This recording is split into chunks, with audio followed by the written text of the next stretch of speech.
এই দেখো এই এবার করেছি, হ্যাঁ করেছি। এই দেখো একদম ছোট বাচ্চা, তাকে মানুষ করতে হচ্ছে। আর তোমার দাদা ভাইকে চেনে না, তা সত্ত্বেও দেখো কেমন বন্ধুর মতো মিশে গেছে।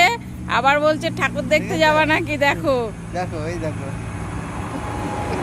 গৌরব একটু নাও তো। এর যা আসল যে হলো, এই দেখো আমাদের আসল মানুষ গৌরব ভাই পেয়েছে। আর কি একে এ দল ছাড়া হয়ে গেছে তো একে পেয়েছে। একদম ছোট্ট বাচ্চার মতো মানুষ করতে হচ্ছে, দুধ খাওয়াতে হচ্ছে, সব কিছু খাওয়াতে হচ্ছে। দেখো একদম গৌরবের গলা জড়িয়ে ধরে আছে।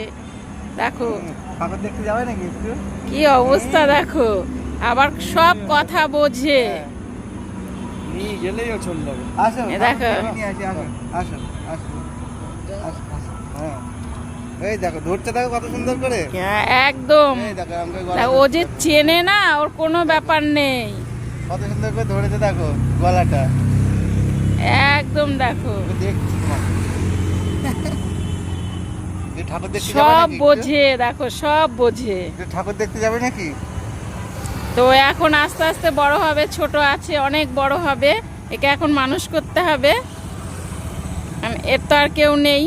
এরাই এখন তো কেউ নেই না, এ একা হয়ে গেছে। আর এর এখন খুব দুঃখ। আমাদের গৌরব ভাই পরিবার, হ্যাঁ এখন গৌরব ভাই পরিবার, হ্যাঁ এর কাছে মানুষ হচ্ছে।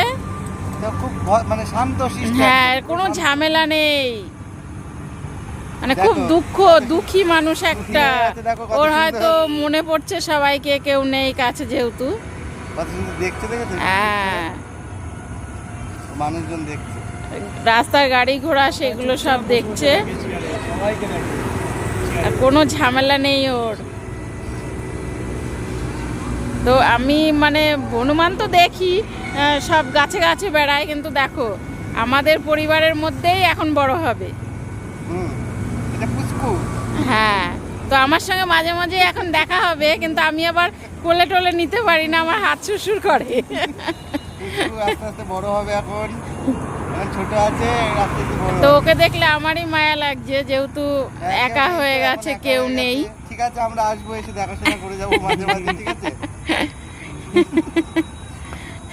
তোমাকে এরকম জড়িয়ে ধরে রাত্রিবেলা বাবা একা কাজ করে না, আমাকে চলে যাই ঘরের ভিতরে। এমনি খাচ্ছে কলা, তোমার পেয়ারা, আপেল, সব ফল।